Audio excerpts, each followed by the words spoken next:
নমস্কাৰ। DWL LPUP ৫৫৫০টা পদৰ যি ফাৰ্ষ্ট প্ৰভিজনেল মেৰিট লিষ্ট প্ৰকাশ পালে তাত এনে বহু প্ৰাৰ্থীৰ নাম অন্তৰ্ভুক্ত হৈ আছে যাৰ LPUP দুয়োটাতে নাম আহিছে।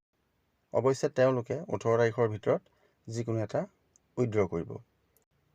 কিছুমানে BTRত চাকৰি কৰি আছে, কিছুমানে SRDৰ জৰিয়তে ৰেগুলাৰ পোষ্টত ইতিমধ্যে নিযুক্তি লাভ কৰিছে। যদি CTET পিটিশ্যনাৰসকলকো ২৫ ছেপ্টেম্বৰত নিযুক্তি দিয়া হয় তেন্তে তেওঁলোকৰ নামো ফাইনেল মেৰিট লিষ্টৰ পৰা আঁতৰি যাব। যদি এই মেধা তালিকাত GT PGTৰ প্ৰাৰ্থীৰ নামো সোমাই আছে তেন্তে শিক্ষা বিভাগে নিশ্চয় এটা ব্যৱস্থা গ্ৰহণ কৰিব ফাইনেল মেৰিট লিষ্ট ওলোৱাৰ আগে যাতে তেওঁলোকেও LPUPৰ পৰা নিজৰ নাম উইথড্ৰ কৰিব পাৰে। এনেকৈ পৰৱৰ্তী মেধা তালিকাসমূহত নতুনকৈ ৫০০ৰ পৰা ৬০০ মান নতুন প্ৰাৰ্থী অন্তৰ্ভুক্ত হ'ব।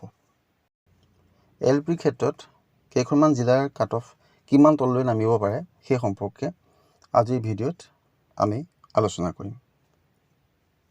প্ৰথমতে লৈছোঁ গোলাঘাট জিলা। গোলাঘাট জিলাত URৰ পোষ্ট আছিল ১০১টা।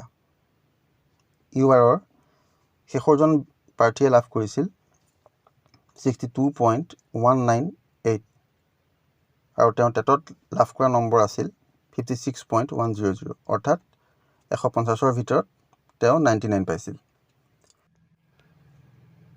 গোলাঘাট জিলাত URৰ পোষ্ট আছে ১০১টা। শেষৰজন প্ৰাৰ্থীয়ে লাভ কৰিছে 62.198। যদি URৰ ১৫-২০ জন প্ৰাৰ্থী ইয়াৰ পৰা আঁতৰি যায় তেন্তে কাট অফ 61লৈকে নমাৰ সম্ভাৱনা আছে। OBC MOBCৰ ক্ষেত্ৰত ২৬টা পোষ্ট, শেষৰজনে লাভ কৰিছে 60.820। ৪-৫ জন কমি গ'লে কাট অফ 60.5লৈকে নামিব পাৰে। টি টাইপৰ ক্ষেত্ৰত কাট অফৰ বিশেষ পৰিৱৰ্তন নহয়, 54.313ৰ পৰা 54 পৰ্যন্ত নামিব পাৰে। SC ১২টা পোষ্ট, কাট অফ 57লৈকে নামিব পাৰে। নেক্সট যোৰহাট জিলা। যোৰহাট জিলাত OBC MOBC SC ST প্লেনৰ কোনো পোষ্ট নাই। URৰ 87টা পোষ্ট, শেষৰজন প্ৰাৰ্থীয়ে লাভ কৰিছিল 62.483। তেওঁ টেটত লাভ কৰা নম্বৰ আছিল 55.533 অৰ্থাৎ তেওঁ টেটত 98 পাইছিল। URৰ ১৫জন মান প্ৰাৰ্থী আঁতৰি যাব বুলি ধৰিলে কাট অফ 60.5লৈকে নামিব বুলি আশা কৰিব পাৰি। যোৰহাট জিলাত টি ট্ৰাইবৰ 7টা পোষ্ট, ইয়াত কাট অফৰ বেছি পৰিৱৰ্তন নহয়, 53 থাকিব। লখিমপুৰ ডিষ্ট্ৰিক্টত URৰ ২০৩টা পোষ্ট আছে, শেষৰজন প্ৰাৰ্থীয়ে লাভ কৰিছে 62.119। ইয়াৰ পৰা যদি ২৫ জন মান প্ৰাৰ্থী আঁতৰি যায় তেন্তে কাট অফ 60.8 মানলৈ নামিব পাৰে। OBC MOBCৰ ৪১টা পদ, শেষৰজন প্ৰাৰ্থীয়ে লাভ কৰিছে 60.711। ইয়াৰ পৰা ৭ জন মান প্ৰাৰ্থী আঁতৰি গ'লে কাট অফ 59.5লৈ নামিব। SCৰ ২৪টা পোষ্ট, শেষৰজন প্ৰাৰ্থীয়ে লাভ কৰিছে 58.189।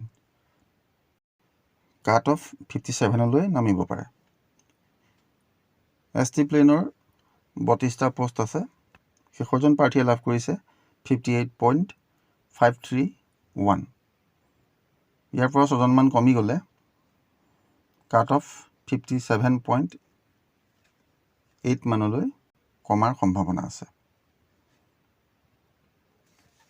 ধুবুৰী ডিষ্ট্ৰিক্টত UR 76টা পোষ্ট, শেষৰজন প্ৰাৰ্থীয়ে লাভ কৰিছে 63.293।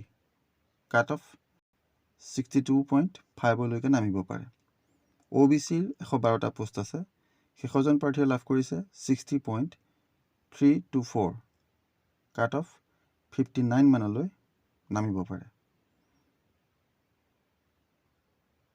SCৰ ২৮টা পোষ্ট আছে, শেষৰজন প্ৰাৰ্থীয়ে লাভ কৰিছে 57.739, কাট অফ 57.3 মানলৈ নামিব পাৰে।